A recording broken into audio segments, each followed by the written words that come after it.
Buenos días, ¿qué tal? Bienvenidas, bienvenidos a una nueva emisión de Cafecito Inclusivo a través de esta maravillosa plataforma del Facebook Live que nos ha permitido durante todo este tiempo tan complicado mantenernos en contacto, mantenernos en comunicación, poder conversar sobre los temas que nos interesan. En este caso, por supuesto, todo lo relacionado con la educación inclusiva de nuestra población estudiantil con discapacidad. Yo soy Eduardo Valenzuela y en nombre del SENAREC y el Ministerio de Educación Pública le doy la más cordial bienvenida. Antes de iniciar el día de hoy, pues como siempre yo me robo algunos segundos para conversar sobre varias cositas. Una muy importante, el día de ayer se firmó la ley 9858, que es la ley eh, que va a permitir a la población con discapacidad tener acceso a todo lo que es documentación, libros y demás en formatos accesibles. Esto sobre todo para la población con discapacidad visual. En formatos como cuáles, como el braille, como formatos de audiolibro y los formatos digitales. Esto es importantísimo. Si usted no conoce mucho sobre esto, puede remontarse a lo que es el Tratado de Marrakech, donde se habla sobre lo que son derechos de autor y la posibilidad de pasar toda la literatura que está en físico a estos formatos accesibles. De momento, la ley fue firmada ayer por el presidente de la República y otros funcionarios, y pues estamos a la espera de su publicación en el Diario Oficial La Gaceta, por supuesto. Pero esto es un avance importantísimo, porque siempre el tema de los derechos de autor para poder realizar estos trabajos ha sido una traba verdaderamente importante, como les repito, para la población con discapacidad visual sobre todo. Lo siguiente es que muchísima atención porque la próxima semana vamos a estar publicando, si Dios lo permite, todo el calendario de los eventos que tenemos para la Semana Nacional de los Derechos de la Persona con Discapacidad, que se va a realizar del 9 al 13 de noviembre, del 9 al 13. Rápidamente, para que usted tenga una idea de los temas tan lindísimos que vamos a tener en esa semana, de momento no les voy a dar horarios ni nada por el estilo, pero para que sepan los temas. Educación inclusiva, uso de herramientas tecnológicas como puente para el aprendizaje, la comunicación aumentativa y alternativa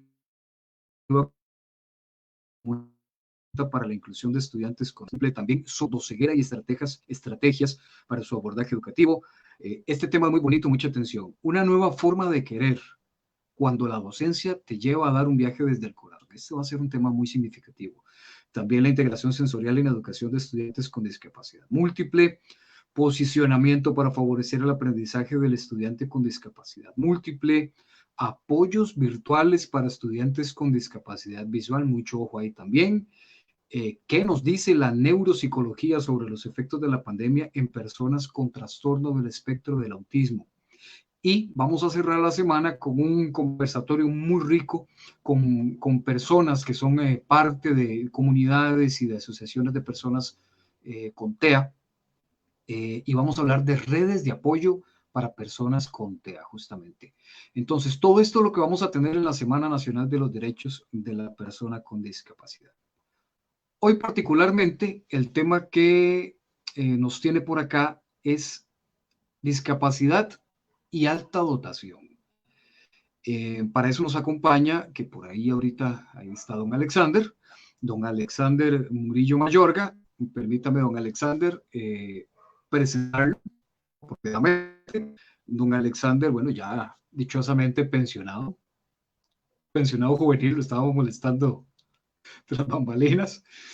Él fue asesor nacional de educación especial, jefe de la unidad de alta dotación, talentos y creatividad del Ministerio de Educación Pública. Y eso entre muchas otras cosas, pero muy resumidamente, y también profesor universitario en carreras de la Universidad de Costa Rica, la UNED, la Universidad Interamericana, la Universidad Florencio del Castillo y actualmente en la Universidad Santa Paula. Así que, don Alexander, buenos días, muchísimas gracias por acompañarnos esta mañana. Creo que tenés el micrófono apagadito. Aquí estamos, sí. Sí, buenos días y muchísimas gracias por la invitación. Estamos para servirles. Espero que sea un momento para poder compartir y reconocernos. Así es. Y a todas las personas que están conectadas a través de la transmisión, también le invitamos a que comiencen a generar ahí discusión y sus consultas para aprovechar que Juan Alexander nos acompaña por acá y pues evacuar todas las dudas que tenemos. Bien, la palabra alto potencial, don Alexander, no es como que estemos muy acostumbrados a ella. Tal vez hablábamos de superdotados, en algún momento hablamos de sobredotados, de altas Ujú. capacidades, eh, pero el término correcto es alto potencial. Sí, por ahí vamos. Sí, bueno, primero agradecerles de verdad que nos hayan dado esta oportunidad y agradecerle a todos aquellos que están conectados hoy. Sí, si uno se pone a leer la literatura que tiene que ver con altos potenciales o altas capacidades, usted encuentra un montón de términos, se encuentra alta dotación, genios, prodigios, altas capacidades especiales, se encuentra un montón de literatura con una terminología diferente. Esto tiene varios fundamentos, cada uno fundamenta su práctica o su teoría en algo o en alguien. El país ha ido tomando decisiones y estas decisiones entonces afectan tanto el abordaje que se va a dar como la terminología que se va a utilizar. Eh, en el 2018, perdón, aparece la unidad de alta dotación, talento y creatividad a partir de la ley que se promovió, la ley 8899 y su reglamento, el decreto 38808, pero aparece con el término alta dotación, ¿ok? Talento y creatividad. A la luz del proceso que se ha venido dando cuando aparece esta unidad, empiezan a tomarse otras decisiones. Proceso de capacitación importante influyó para que hoy no se esté hablando específicamente de alta dotación, sino de altos potenciales o alto potencial. Porque resulta que este concepto es más amplio. Al utilizar el concepto de alto potencial, se nos queda reducido el espacio, perdón, de alta dotación. Y al abrirlo a alto potencial, entonces es como una gran sombrilla que cubre a mayor cantidad de población. Al hablar de alta dotación, solamente se nos quedan desde lo más puro de la teoría, se nos queda por fuera la población con talento. Entonces, alto potencial cubre a la gente de alta dotación y a los que tienen talento. Y entonces los vamos a entender como dos partes de un solo elemento. Entonces veríamos la gran sombrilla con dos rubros, que sería alta dotación, alto talento. El concepto de genio, por ejemplo, es un concepto que nosotros tratamos de no utilizar. Bueno, entre alguna literatura dice que genio es aquel que logra darle un aporte a la sociedad, un aporte muy específico. Podríamos pensar, qué sé yo, en Einstein, por ejemplo, en genios como Tesla o, no sé, Galileo Galilei, que dieron unos aportes muy específicos, ¿verdad? Entonces, por ahí podríamos estar hablando del de genios. No es como muy oportuno, porque también tiene toda una visión mitológica de ese genio que aparece en la lámpara maravillosa. Entonces, no es muy oportuna. Prodigio se relaciona mucho con niños muy pequeños que de repente han aparecido con una condición muy específica o una particularidad. Niños que a los 2 años están dando clases de matemática a otros niños, por ejemplo, explicándoles sumas, restas o enseñándoles idiomas que aprendieron viendo la televisión.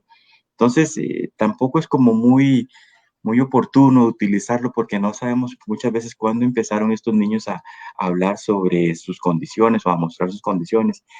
Eh, Hablar de súper talentosos, ¿a dónde es la norma para decir que sobrepasan lo talentoso o subtalentoso? Entonces, esa serie de términos nosotros, pues como país, se decidió en un momento como tratar de dejarlos a un lado, cada uno con su posicionamiento teórico, pero el país adopta entonces el concepto de alto potencial para cubrir lo que es alta dotación y talento. Y entonces podríamos atender el concepto de alta dotación, alto potencial, como aquello que está, o como aquellos estudiantes que tienen esas capacidades, esas aptitudes, esas habilidades y hasta esos desempeños superiores al promedio, pero que están ahí, que uno logra ver como pequeños detalles y dice, ahí hay algo, ahí puede haber potencial. Cuando hablamos de alta dotación, sí estamos hablando de estos estudiantes que ya muestran elevados niveles de capacidad intelectual y de misma eficacia, ¿verdad? Sea en diferentes formas de procesamiento y gestión de la información. Hablemos de chiquillos con altas capacidades en la parte matemática, hablemos de procesamiento de la información a nivel de arquitectura, de dibujo, de varios campos, ¿verdad? Pero esto siempre es superior al promedio y básicamente en las áreas cognitivas y creativas, porque dentro del concepto de alta dotación se inserta el concepto de creatividad, ¿verdad? A la par de ese concepto está el concepto de talento, ¿verdad? Y este término se refiere ya a una capacidad muy específica con un rendimiento alto, sea en una habilidad o en varias habilidades. Aquí podemos encontrar Don entonces, Alexander, y perdón que lo interrumpa, porque sí, me hace mucho eco el tema que usted acaba de mencionar, la parte de creatividad. Esto quiere decir que, por ejemplo, alta dotación no necesariamente hablamos de un estudiante que desde muy pequeño comenzamos a ver que tiene una capacidad para las matemáticas o para ajá, a que aprendió a leer, sino que también puede ser a nivel artístico. sí, muy pequeños podemos ver esas chispas, como les decía, que un idioma, que la música, eh, que el dibujo, y uno dice algo, hay algo ahí adentro, no sabemos qué, ahí podemos hablar de alto potencial. Cuando estamos empezando a ver esas otras posibilidades de, de esa forma divergente de pensar, del uso de ese pensamiento lateral, particular, que se sale más allá de lo que uno ve cotidianamente, entonces dice, ahí hay un alto potencial. ¿Hacia dónde va? ¿Cómo es que? Todavía no lo sabemos, pero ahí está. Entonces esas chispas, dicen en algunos casos, esas banderas rojas, uno le pone atención y le da seguimiento. Y a partir de ahí podemos definir entonces alta dotación o talento.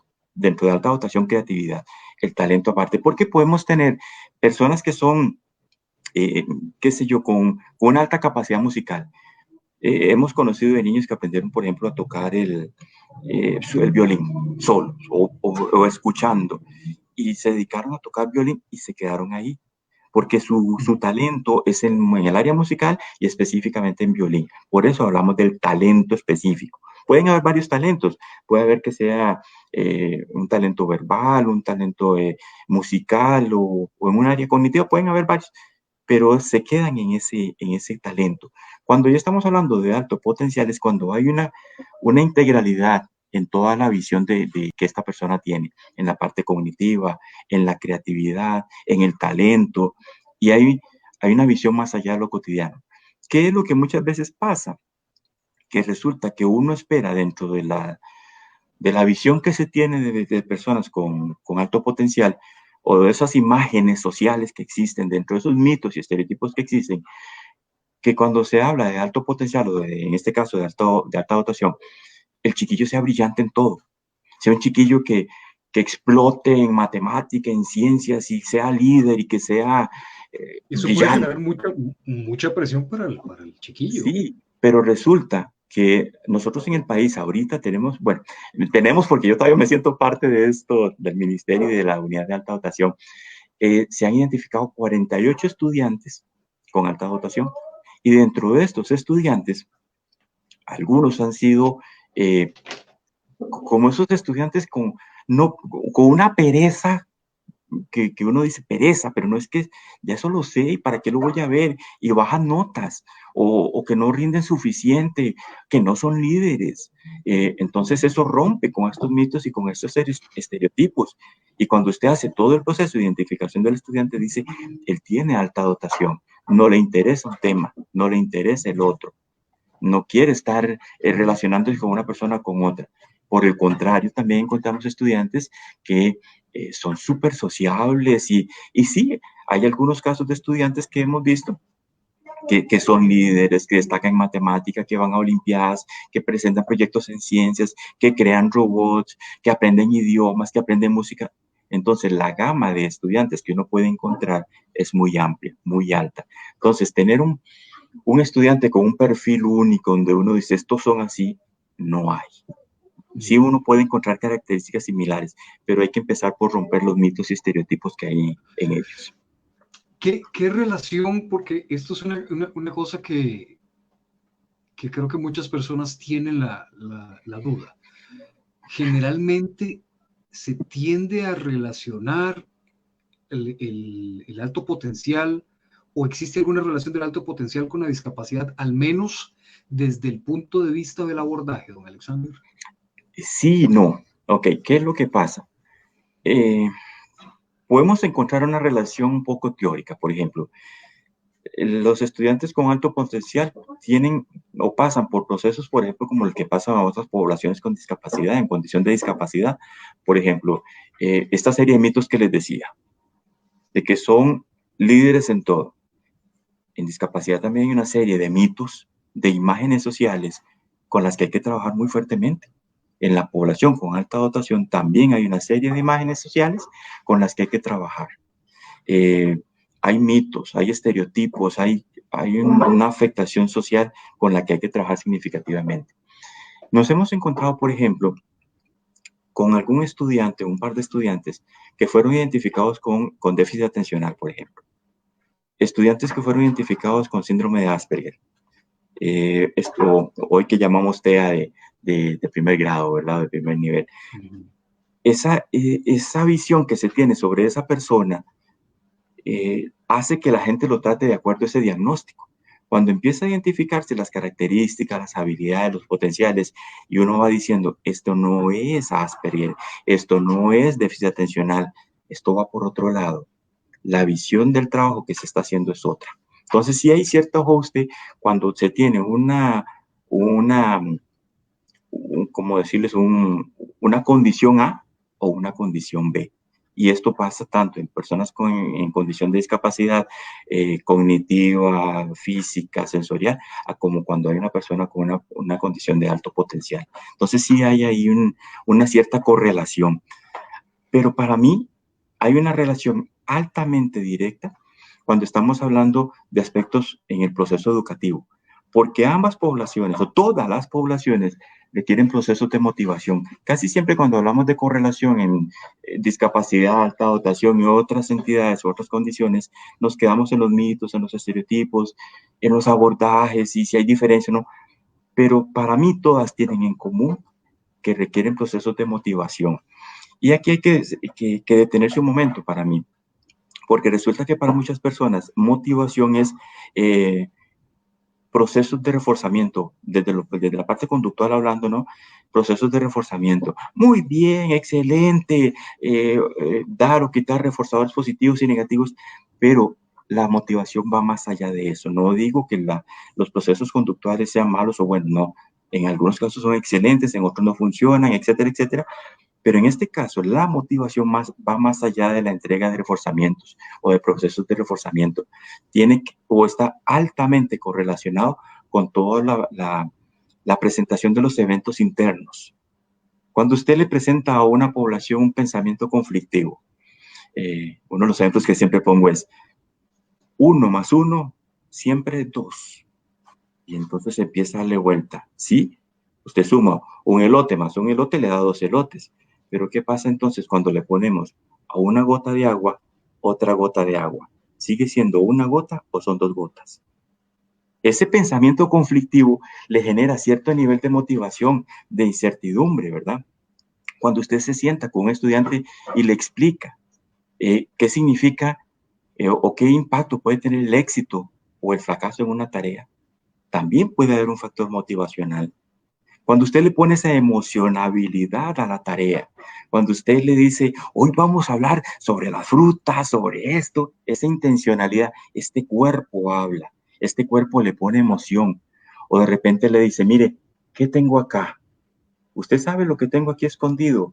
Y le enseña aquella flor, aquellos anteojos, aquella fruta.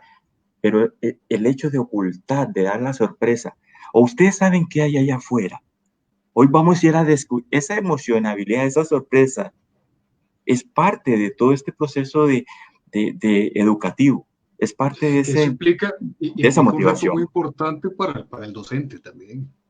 Claro, porque lo llama a salirse del aula, de las cuatro paredes, de lo que el texto dice, porque hay que analizar el texto y el contexto. Hay que generar curiosidad, hay que generar ambientación, hay que generar un montón de detalles a los que no estamos acostumbrados, porque tenemos que irle dando al estudiante solo lo que el programa dice. Pero cuando nos ponemos a leer el bagaje teórico que tienen los programas de estudio, nos damos cuenta que los programas de estudio del Ministerio de Educación Pública tienen una gran puerta, sí, una gran puerta por la que el docente puede entrar para poder generar estos procesos de motivación, el pensamiento conflictivo, la emocionabilidad, la curiosidad, la sorpresa. Existen esos espacios. El docente está llamado a buscarlos. Y aquí me tomo la atribución de hacer un llamado también, porque uno de los grandes eh, elementos con los que el docente tiene que trabajar es que el docente siempre ha tenido que tomar la batuta y decir, vamos por aquí, hay que hacer esto, hay que hacer aquello. En alto potencial hay, bueno, en alto potencial y en algunas poblaciones con discapacidad hay algo muy relevante. Cuando hay una co-creación, cuando usted junto al otro crea, cuando yo lo inserto a usted en el proceso de creación, hay motivación. Cuando yo le digo al estudiante, vamos a hacer una presentación sobre las flores. Usted va a trabajar sobre las flores amarillas y yo voy a trabajar sobre las flores rojas. ¿Cuáles son los tipos? Sentémonos y hagamos la clase hoy. Ese hagamos, creemos, eh, hagámoslo, nos llena de fortaleza, de motivación y nos inspira.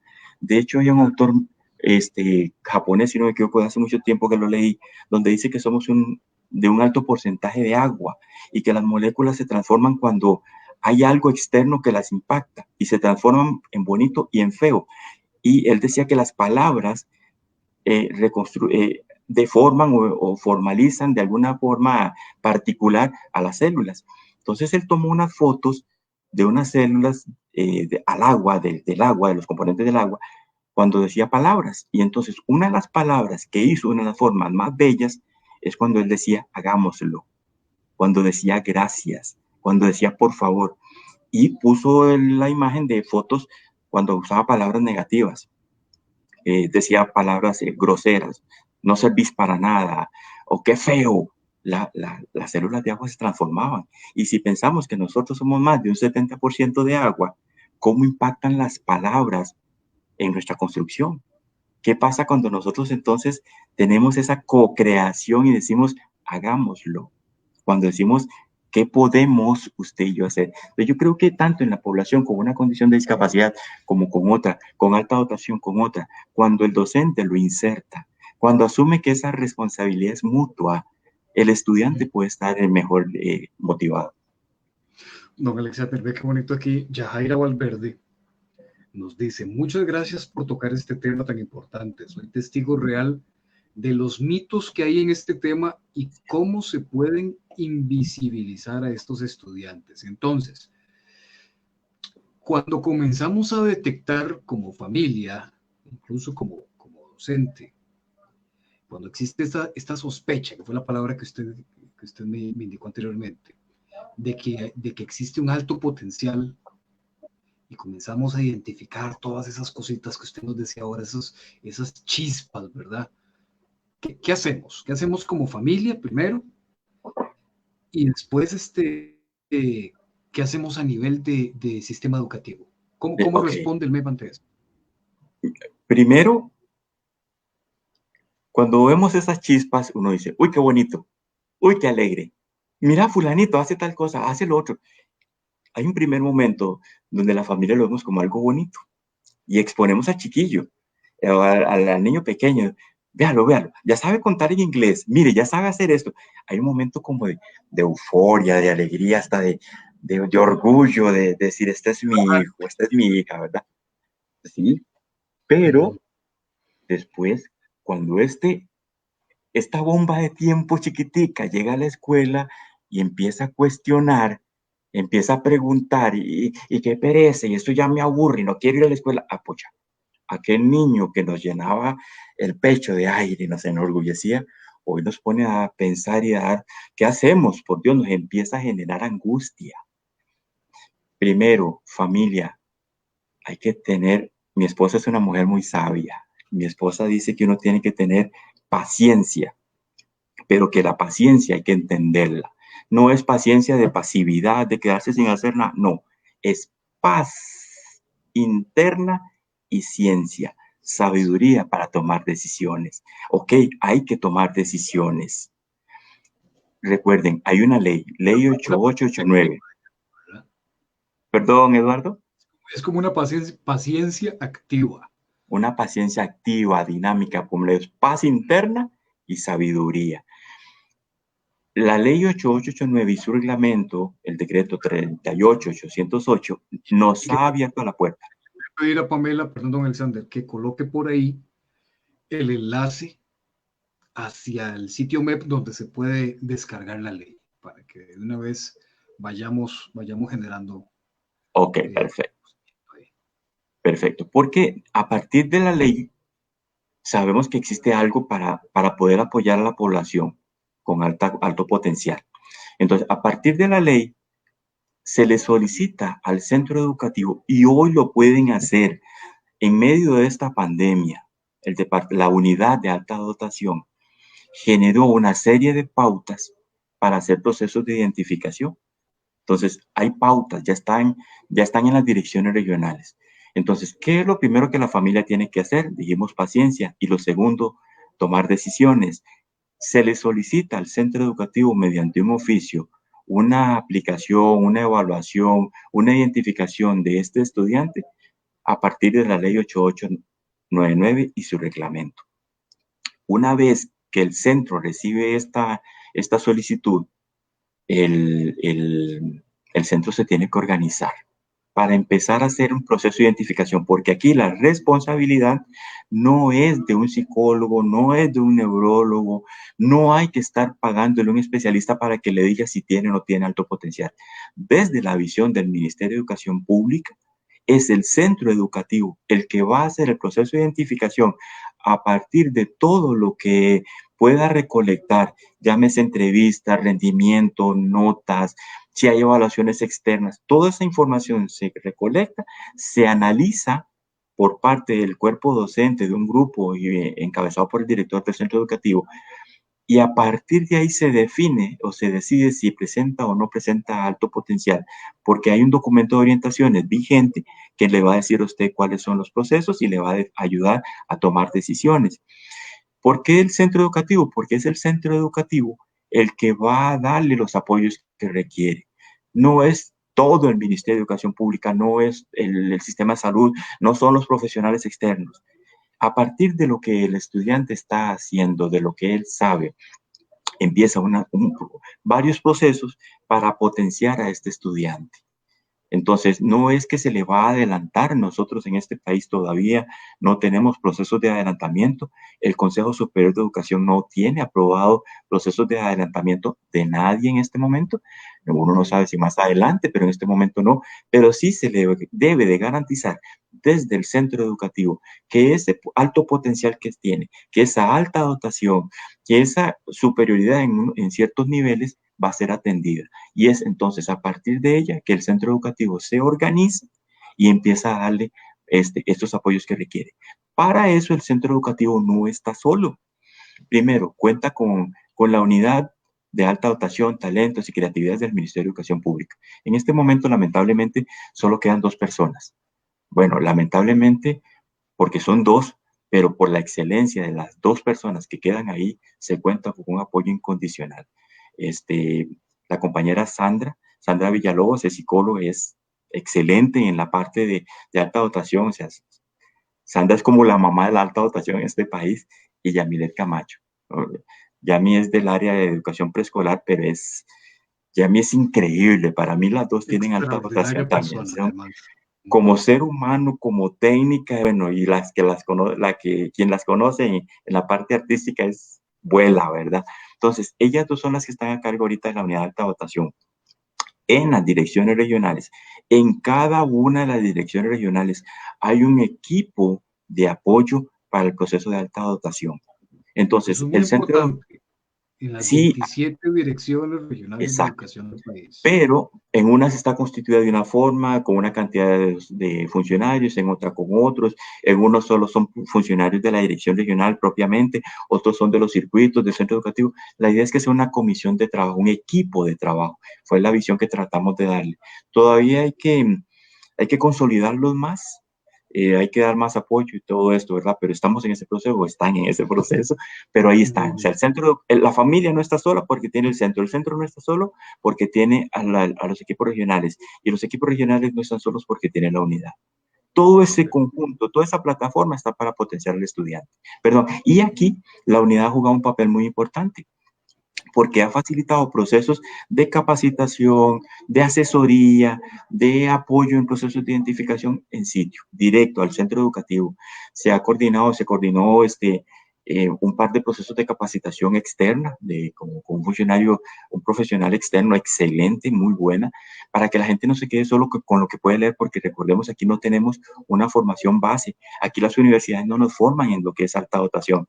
La unidad recurrió a formación externa y excelente. De hecho, creo que acaban de terminar un curso.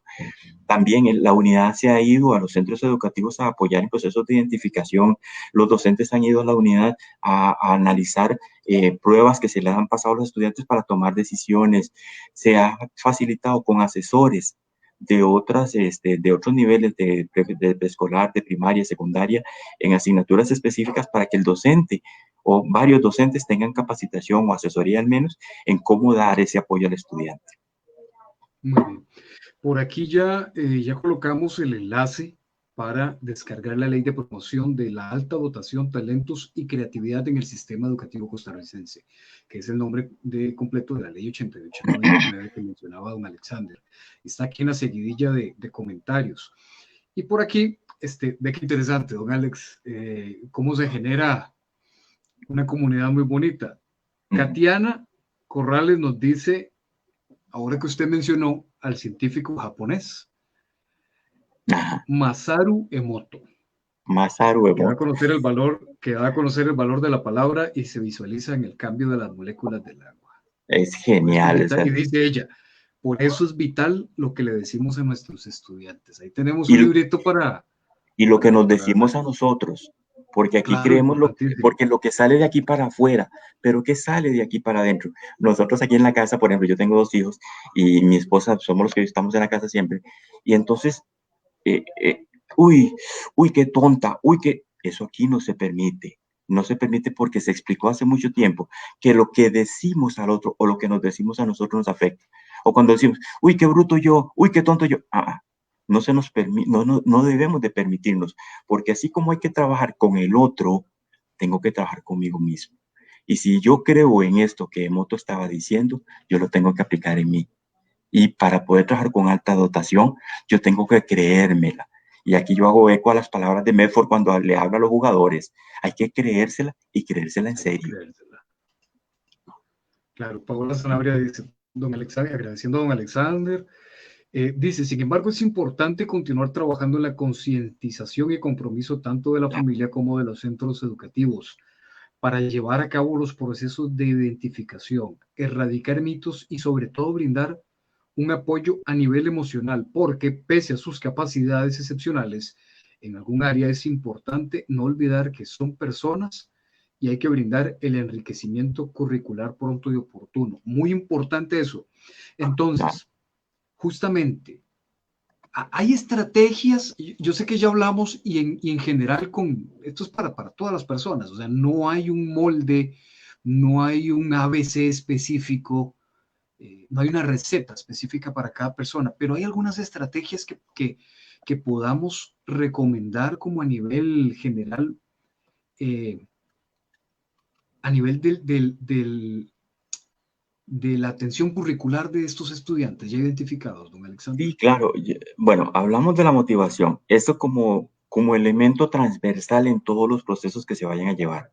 Y repito, yo como docente, yo como facilitador de los procesos, tengo que estar muy motivado, creer en eso que estoy haciendo, porque a partir de lo que yo me creo, de lo que yo sé que soy, de lo que yo puedo, empiezo a buscar y a fortalecerme, a buscar y a fortalecerme. Con el estudiante, de hecho, la unidad de alta dotación ha promovido siempre 4 estrategias básicas, ¿verdad? Porque a partir de eso pueden haber otro montón, pero cuatro estrategias básicas. Uno, el enriquecimiento curricular. Hay estrategias ya o técnicas para poder enriquecer el currículum del estudiante a partir del mismo programa de estudios que estamos llevando. La propuesta siempre ha sido utilizar el programa de estudios de cada nivel, ¿verdad?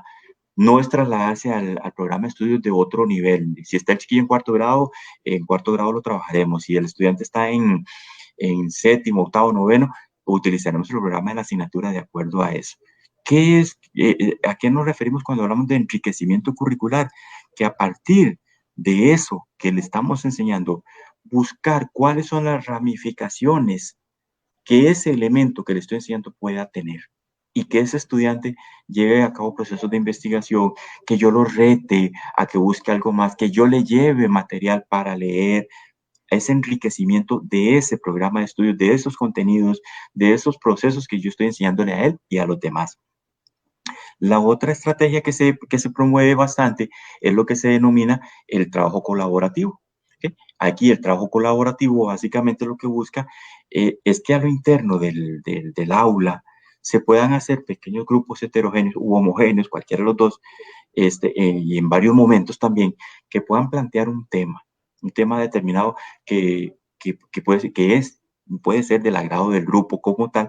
Aquí no hace falta que todos los estudiantes tengan alta dotación, sino que se promueve el trabajo colaborativo. Yo puedo tener afinidad o talento por un tema determinado y alta dotación. Entonces, ese grupo de estudiantes se unen alrededor de un tema específico, de un problema, qué sé yo, un conflicto para resolver, ¿no? Y entonces a partir de ahí se genera un proceso de aprendizaje compartido, donde todos van a aportar. Y entonces se toman decisiones, se analizan los procesos, no sé, ¿verdad?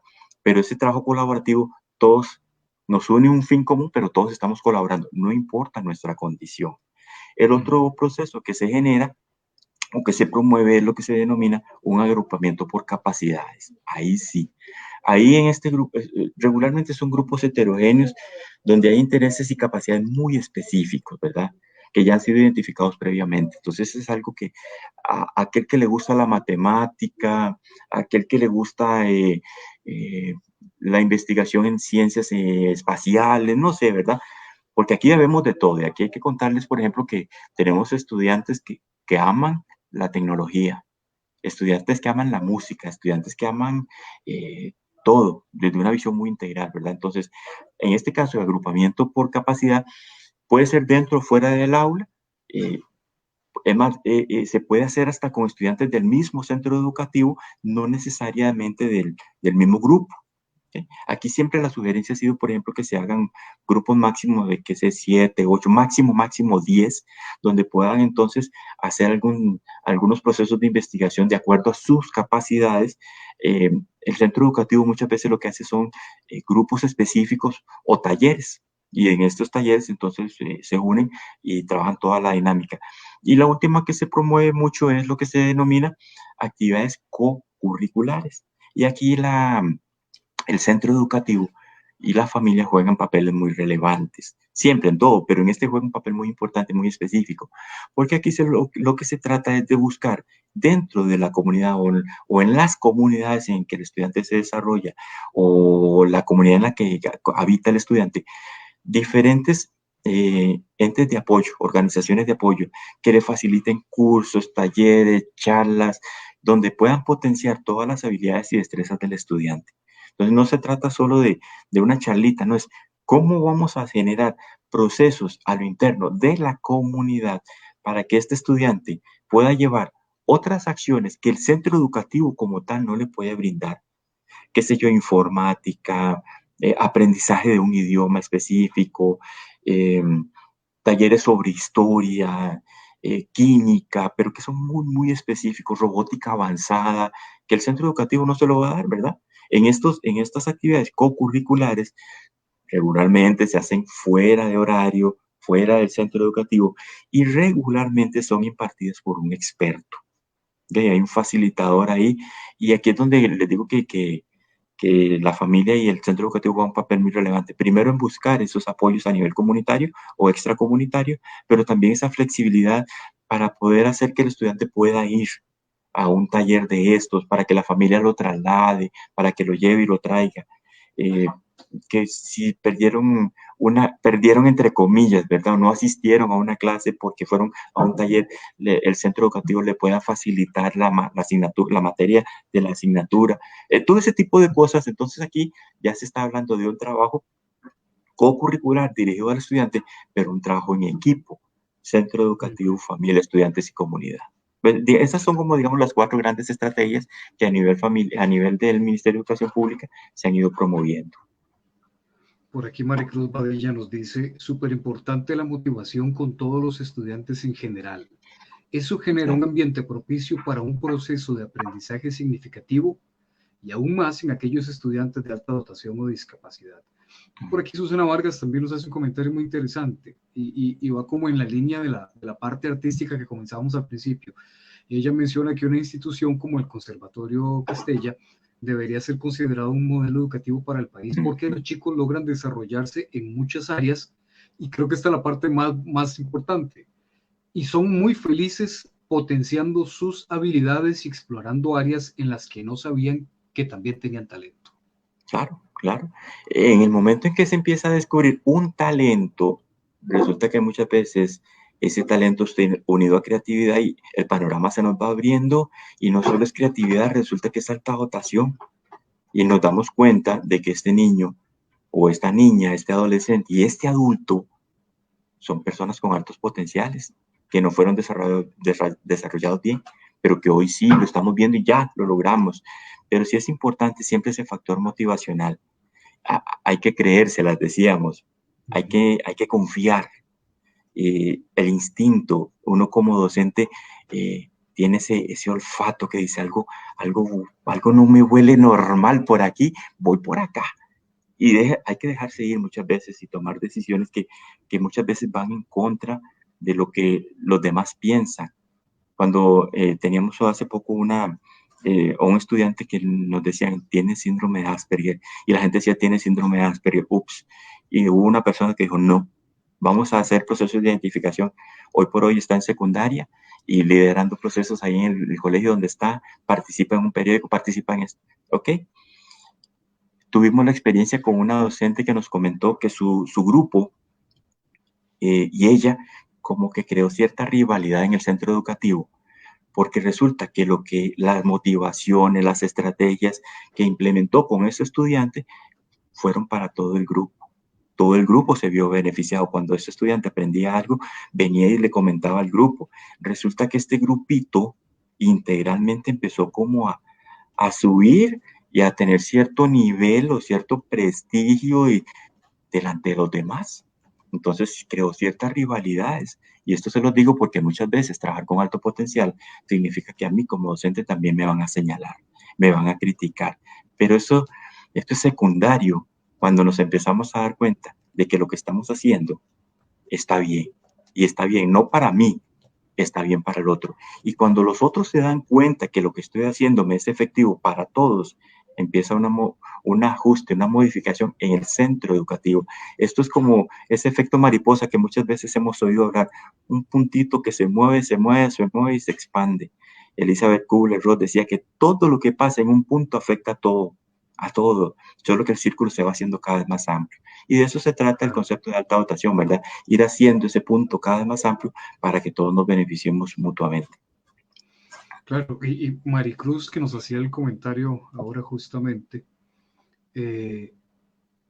por aquí nos dice que ella tiene que darle continuidad a un proceso identificado y que toda la información le ayuda a iniciar el mismo proceso con más seguridad. Bueno, Maricruz, qué dicha. Esta es la idea justamente de estos espacios. Cuénteme una cosa, don Alexander, ¿se han dado ejemplos de estudiantes que se haya tenido la sospecha de alto potencial, alta dotación, y que después, durante un proceso tal vez de reconocimiento, se eche para atrás en esa hipótesis, por decirlo de alguna forma, y cómo se aborda esto, por ejemplo, con el propio estudiante y con su familia. Claro, aquí sí se han dado, porque aquí, ¿qué es lo que buscamos tiempo? Cuando uno sospecha, cuando uno dice, puede ser que no se crea una expectativa, no se pone un nombre a esa condición, se hace un proceso de identificación. Y por eso es que el proceso, bueno, el proceso en promedio, la propuesta original ahorita, señala que se tienen 60 días para el proceso de identificación, donde se recolecta la información, se conversa con la familia, se pasan algunas pruebas, en caso que se requiera, se puede hasta hacer una evaluación psicométrica, dicho de paso, sea la unidad puede apoyar en esa parte con algunas pruebas, eh, pero se tiene que estar muy seguro de cuando se le da el nombre a esa condición en esa persona. ¿Por qué? Porque la alta dotación no es una cuestión que se quita y se pone, se posee o no se posee. De repente, si en primer grado dijimos que tenía alta dotación y en sexto grado decimos que no, pero en octavo año decimos que sí, esto no, algo no está bien, porque la condición se tiene y no se puede eliminar, ahí está. Entonces hay que manejarlo con mucha prudencia, con mucho cuidado, no crear expectativas en la familia ni en el mismo estudiante. Se está haciendo el proceso de identificación. Después del proceso de identificación, ahí hay una condición que definir y hay estrategias que brindarle. Dentro del proceso de identificación sí se pueden y se han encontrado estudiantes que no tienen la condición de alta dotación, pero sí tienen un talento. Entonces se llama a que el centro educativo y la familia coordinen esfuerzos para que se le pueda dar el apoyo en ese talento. ¿Okay?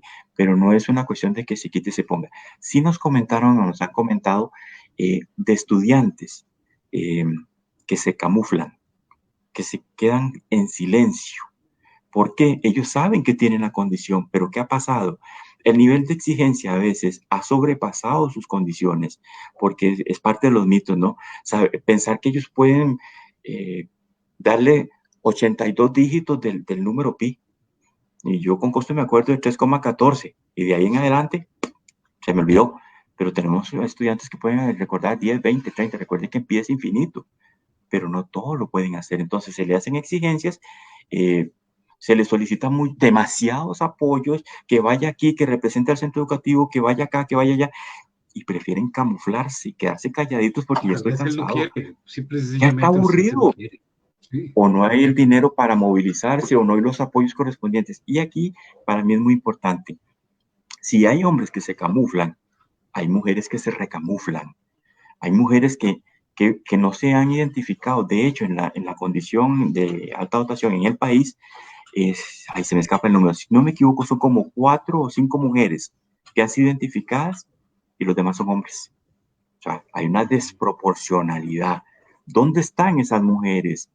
Hay que poner atención en los centros educativos públicos, privados, primaria, preescolar, secundaria, y hasta en adultos, de esas mujeres que están ahí ocultas, que están silenciadas, que no estamos viendo para que no salten, porque una Marie Curie existe, existe una Pavlova, existe un montón de mujeres ahí que no las estamos viendo. Es muy Entonces se interesante eso que camuflan. menciona, porque sucede lo mismo según veíamos en el último manual que nos hizo doña Karen Rodríguez sobre mujeres con TEA, Uh -huh. que también en las mujeres con TEA existe esa capacidad de camuflaje, Claro. de no revelar su condición, por decirlo de alguna forma, ¿verdad? Pero aquí Entonces está sucediendo algo similar. sí, tenemos que ver, ¿se están camuflando ellas? ¿No estamos viendo algo que nos redirija la mirada hacia ellas? ¿O queremos silenciarlas? Porque pueden haber aspectos culturales también, donde se ha Claro, dicho que los hombres somos matemáticos y las mujeres, como les decía, una totalmente. Marie Curie con premio Nobel, madre e hija. O sea, es una brillantez. Eh, se me escapa ahorita el nombre de las ajedrecistas, dos hermanas Ah, sumamente brillantes. Y así el montón de mujeres que podríamos empezar a mencionar en el deporte. O sea, ver corredoras que rompen los récords mundiales. ¿Cuál es el nombre de ellas? ¿Dónde están?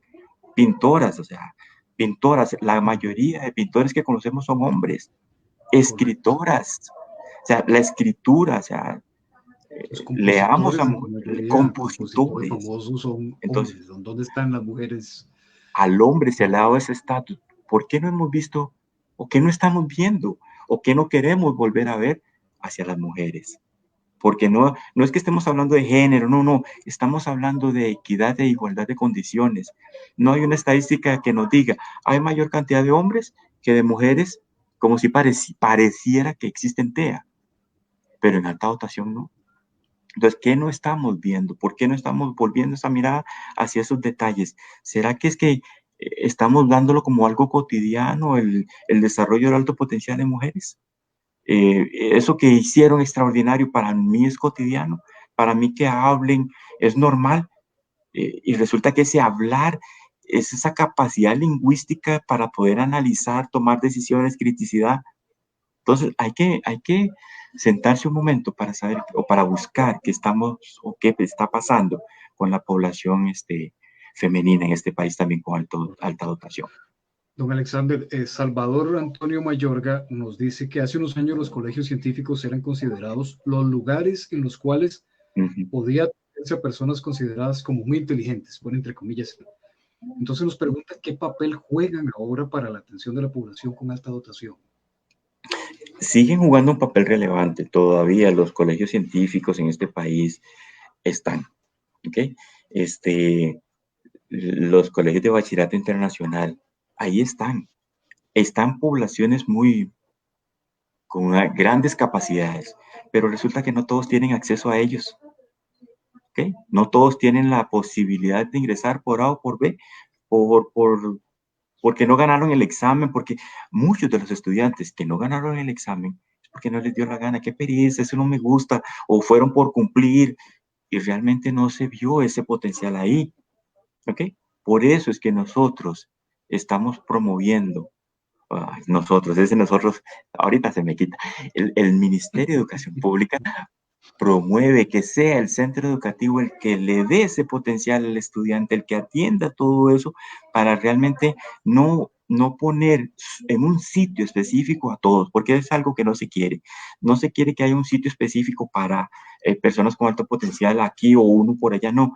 Se quiere que los centros educativos exploten a toda la población, que si hay un estudiante que tenga esa capacidad, que también sea atendida ahí en el centro educativo, no hacer lugares que más bien en muchas ocasiones pueden convertirse en lugares de exclusión o de segregación, sino de tener esa visión inclusiva, ¿verdad? Pero ahí están, son excelentes, hay colegios, bueno, pero brillantes, ¿verdad? Y a como hay colegios, perdón, a como hay colegios regulares y escuelas regulares que han mostrado una supercapacidad en brindarles atención a estos centros educativos. Le puedo mencionar, por ejemplo, la escuela La Moya, con una directora en su momento que hizo explotar un poco esta escuela, positivamente hablando. Entonces hay centros públicos y privados que no necesariamente son los científicos, que también están atendiendo a su población y muy bien. Muy bien. Wendy Calderón nos pregunta, nos dice, ¿desde su perspectiva es adecuada la existencia de las aulas integradas o ya sería más beneficioso que las personas, bueno, ella nos habla de discapacidad, en condición de discapacidad estén en grupos regulares con los apoyos que requiera? Creo Aquí que pues aplica también para la gente que tal vez se consulta, porque ahora hablamos de que también cuando se hacían los grupos de trabajo que usted mencionaba, para hacer ese trabajo colaborativo, se podía hacer también de acuerdo es que usted mencionó una palabra que no la recuerdo. Usted hablaba de grupos homogéneos, grupos heterogéneos, y también no sé, no recuerdo si fue que usted mencionó que por capacidades o por... Sí, puede ir por ahí también. Agrupamiento por capacidades. Aquí las aulas integradas tienen, digamos, sus cosas a favor y en contra. Hay gente que dice que sí, gente que dice que no. Yo prefiero no mezclar las cosas, pero sí es importante acá.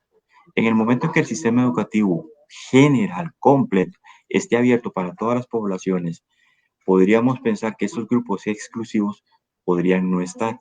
Pero en este momento, toda persona tiene derecho a una educación oportuna y la oportunidad está en función de sus capacidades, habilidades. No es lo mismo tener a un estudiante con TEA de nivel 3 en un aula regular que tenerlo en un aula que le permita atender esas condiciones a él. Un estudiante que se autolesiona, se golpea, grita en un grupo de 30, 40 personas o de 25, no creo que sea prudente, ¿ok? Por el bienestar de él, de ellos, de las familias. Entonces, cada condición debería analizarse, pero yo creo que aquí la palabra clave es educación oportuna, lo que le compete, lo que requiere cada uno de ellos. En función de eso, tendríamos que valorar cuáles son los servicios que deben de existir.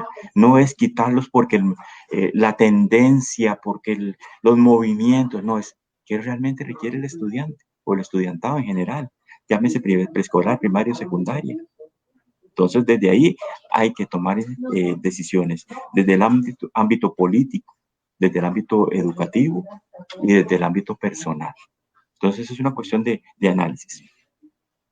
Analía Brenes nos dice que si pregunta que si se ha formulado alguna propuesta o acción para la atención a los padres para poder manejar diferentes aspectos que los niños con alto potencial y o talentos necesiten de apoyo. Dice que para tener relaciones asertivas, me imagino, entre padres y sus hijos, ¿verdad? Sí, en este momento, como un programa específico no hay. Sí se han hecho algunas gestiones para producir un proceso que permita apoyar a las familias.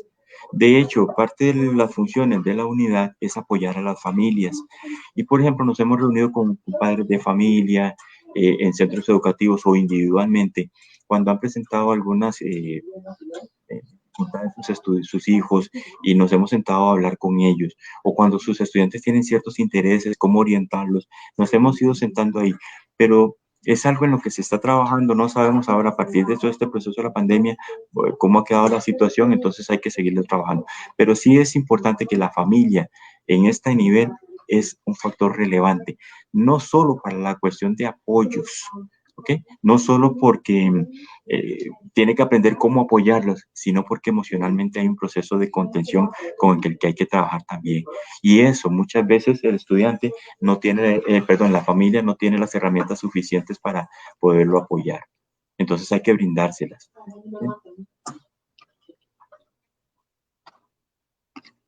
Claro. Por aquí nos preguntaban también que, bueno, nos hacían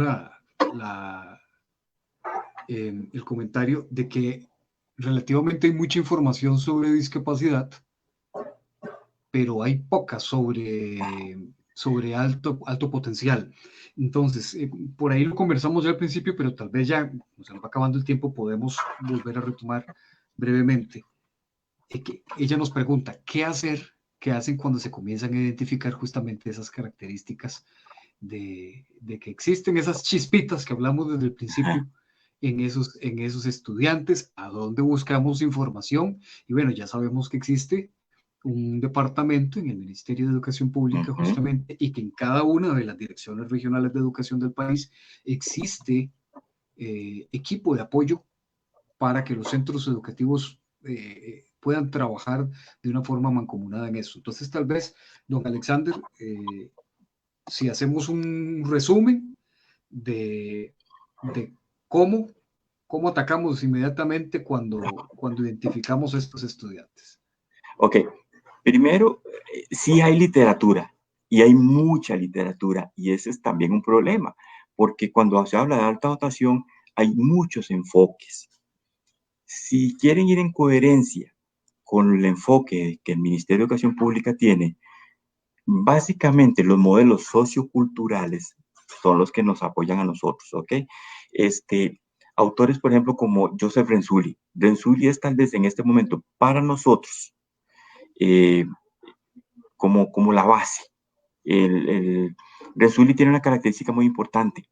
Habla sobre el compromiso con las tareas, habla sobre rendimiento, habla sobre esas habilidades promedio, habla de esos elementos culturales, entonces correlaciona, diríamos, al texto y al contexto, al estudiante y lo que lo rodea. Entonces, posicionemos teóricamente. Yo los invito para que lean lo que tenga que ver con Joseph Renzulli. los modelos orientados hacia el rendimiento, ¿verdad?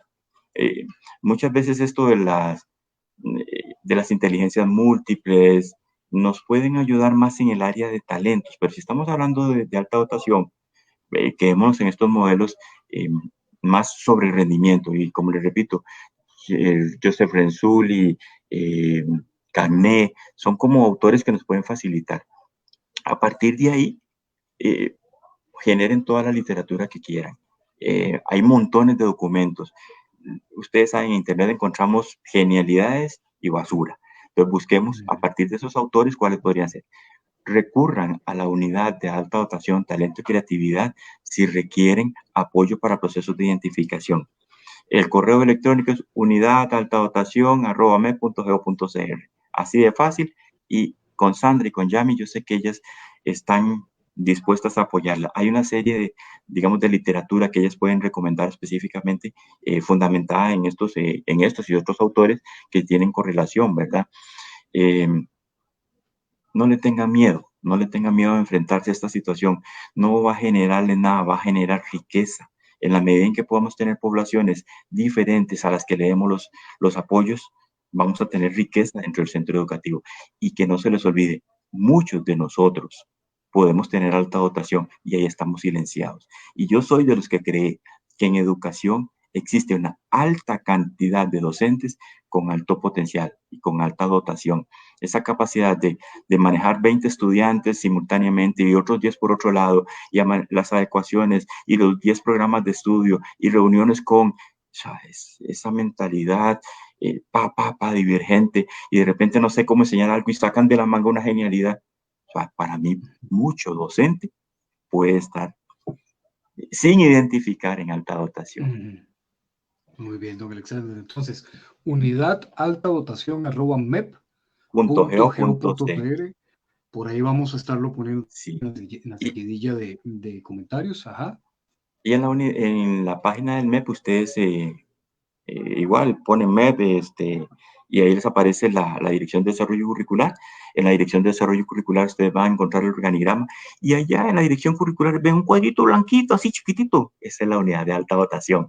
Y ahí encuentran eh, un par de documentos importantes, digamos el documento de orientaciones que le dice cuáles procesos se deben de seguir.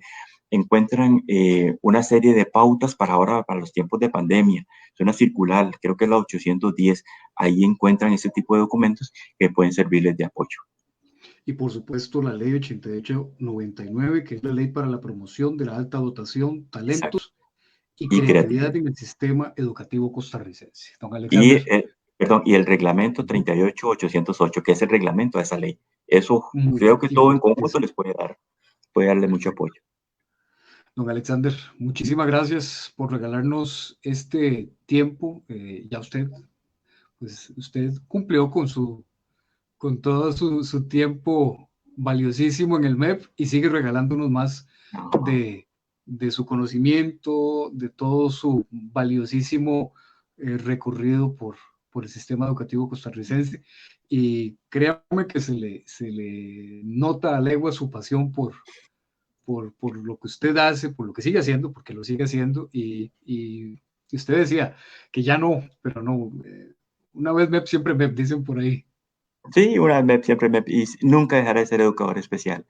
Y aquí estoy, o sea, mi teléfono es tan público, lo encuentran en cualquier baño, y mi dirección electrónica la encuentran en cualquier lado, y en lo que yo pueda colaborar o me quieran invitar, yo tomo café en cualquier parte del país, me invitan y yo voy. Muy Y de bien, verdad, muy bien. muchísimas gracias por la oportunidad.